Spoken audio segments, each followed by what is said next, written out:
मैं जो बताने वाला हूं उसे समझने का प्रयास करिएगा। कई लोग ऐसा कहते हुए पाए जाएंगे कि वर्तमान में जो उपलब्ध गायत्री मंत्र है वह अधूरा है, वह पूर्ण नहीं है, इसलिए इसका जप अशुभ होता है या जप करने से वांछित परिणाम आपको नहीं मिलेगा। ऐसी बातें यदि आपने भी कहीं सुनी होगी या ऐसी मान्यता में यदि आप भी जी रहे हैं कि वर्तमान में उपलब्ध गायत्री मंत्र अधूरा है, इसका जप अशुभ है या जपने से वो परिणाम नहीं मिलेगा, तो जरा मेरी बातों को समझने का प्रयास करिएगा।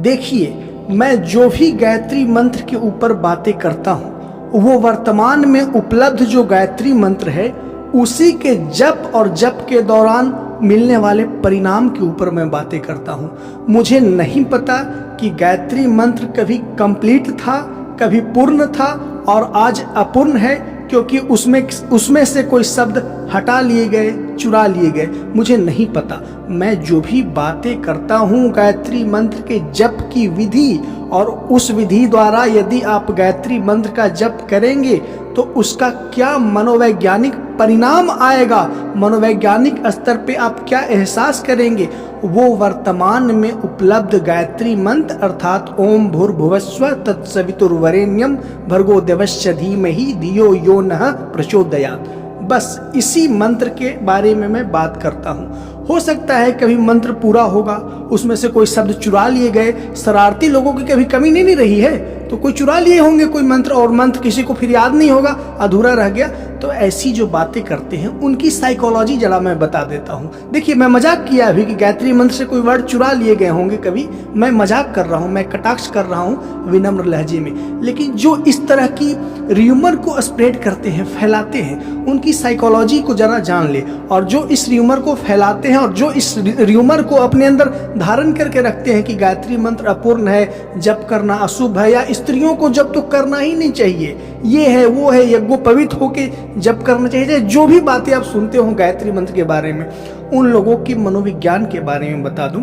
इंसान का मन ऐसा है ना कि जब वो किसी चीज से भागना चाहेगा, किसी चीज को करना नहीं चाहेगा ना, तो उसमें हजार प्रकार की कमियां निकाल देगा। ये इंसान की बहुत ही सामान्य सी साइकोलॉजी है, बहुत ही नॉर्मल सी साइकोलॉजी है। तो ये सब र्यूमर वही लोग फैलाते हैं या ये सब र्यूमर में वही लोग जीते हैं जो गायत्री मंत्र का जप नहीं करना चाहते या जप नहीं किए हों कभी या करने से बचना चाहते हैं। इसीलिए यदि आपके अंदर ये सवाल है ना, आपके अंदर एक क्वेश्चन मार्क है कि गायत्री मंत्र जपना अशुभ है या गायत्री मंत्र जो वर्तमान में उपलब्ध है वो अनकंप्लीट है, अपूर्ण है, इसीलिए इसका जप नहीं करना चाहिए, तो जरा खुद के जीवन को ऑब्जर्व करिएगा तो पाएंगे कि आपने कब और कितने बार गायत्री मंत्र का जप किया है।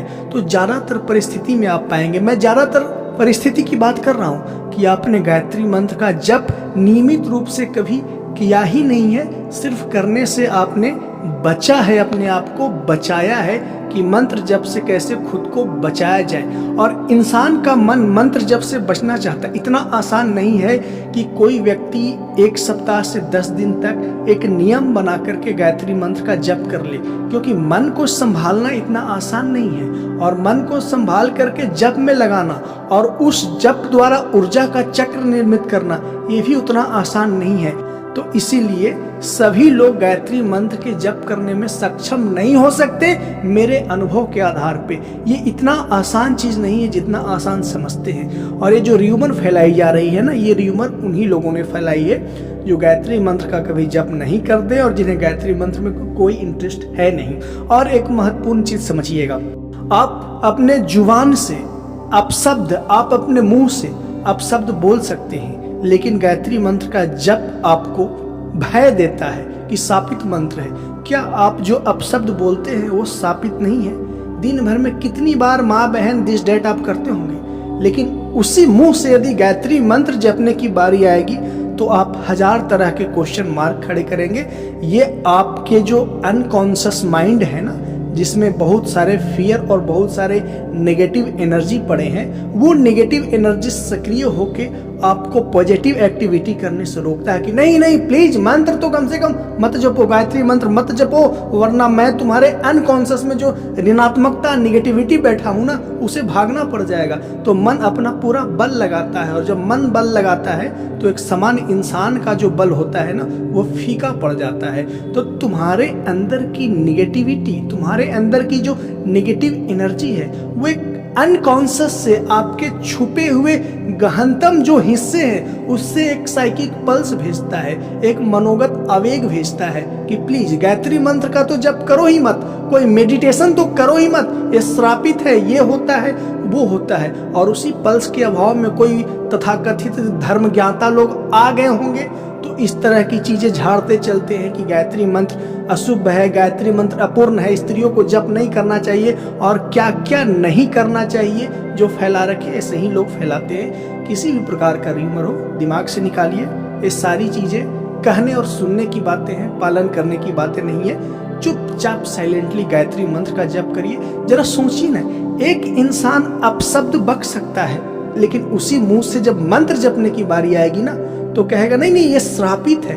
उसी मुंह से क्या क्या बोलते हैं, क्या क्या दुराचार अनाचार और शिष्टाचार वाली बातें कर जाते हैं, लेकिन मंत्र जप की जब बारी आएगी महोदय तो गायत्री मंत्र श्रापित है, गायत्री मंत्र अपूर्ण है, गायत्री मंत्र स्त्रियों को नहीं जपना चाहिए, गायत्री मंत्र यज्ञोपवीत होकर के ही जपना चाहिए, गायत्री मंत्र रात्रि को नहीं जपना चाहिए, और न जाने क्या क्या गायत्री मंत्र ब्राह्मणों को जपना चाहिए, और न जाने क्या क्या कचरा भरी जो आवेग और सोच आपके अंदर आती है ना वो आपके दिमाग के सबसे अचेतन पहलू से आती है, जिसमें सिर्फ और सिर्फ आपने नेगेटिव इमोशंस, नेगेटिव थिंग्स एकत्रित कर रखा है, और वही नेगेटिव थिंग्स और इमोशंस एकत्रित होकर के एक पर्सनालिटी का रूप ले लेती है आपके अंदर, और वही पर्सनालिटी आपको इस तरह के मंत्र जप को करने से, मेडिटेशन को करने से और जीवन में कुछ सकारात्मक कदम लेने से रोकती है। यदि जीवन में आपने सकारात्मक कदम ले लिया, मंत्र जप में 1-8 महीने खुद को लगा लिया, तो उस नेगेटिव जो पर्सनालिटी आपके अंदर अनकॉन्शियसली जो क्रिएट हो रखा है ना उसका अस्तित्व मिट जाएगा। तो वो अपने अस्तित्व को कायम रखने के लिए ये बहुत ही नेचुरल प्रोसेस है, मनोप्राकृतिक प्रोसेस है जो इंसान के अंदर रहता है। मैं कभी बहुत डीप साइकोलॉजी की बातें करूंगा ना तो ये सारे इंसान के अंदर हिडन अनकॉन्शियस फीचर्स की मैं बातें करूंगा कि ऐसा क्यों होता है। और देखिए, गायत्री मंत्र के बारे में एक चीज कहा जाता है, यज्ञोपवीत होकर के ही जप करना चाहिए, लेकिन यज्ञोपवीत होने के पीछे एक साइकोलॉजी होती है, ना कि जनेऊ धारण कर लिए धागे वाले गायत्री मंत्र के योग्य हो गए, कहीं से दीक्षा ले लिए गायत्री मंत्र के योग्य हो गए। हाँ, दीक्षा लेना और देना एक बहुत ही मनोवैज्ञानिक प्रक्रिया है। इस प्रक्रिया से गुजरने के बाद कोई यदि गायत्री मंत्र का जप करता है ना तो सबकॉन्शियसली उसके दिमाग में एक बिलीफ होता है कि मैंने इस गुरु से गायत्री मंत्र की दीक्षा ली है और इस दीक्षा के उपरांत मैं जप करूंगा तो परिणाम अवश्यंभावी है, यानी परिणाम मिलेगा ही मिलेगा।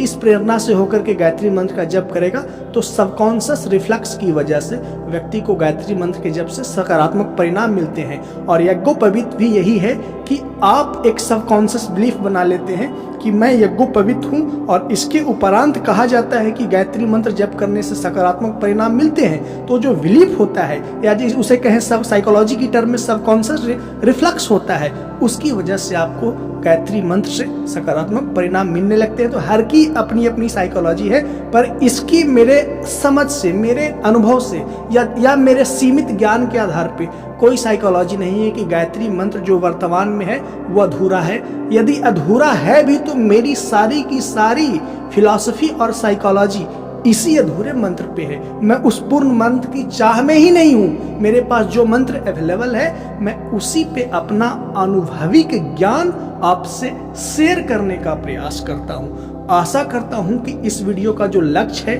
वो पूरा हुआ, इसलिए इस वीडियो को लाइक करें, चैनल को सब्सक्राइब करें। मिलते हैं नेक्स्ट वीडियो में। वीडियो को देखने के लिए धन्यवाद।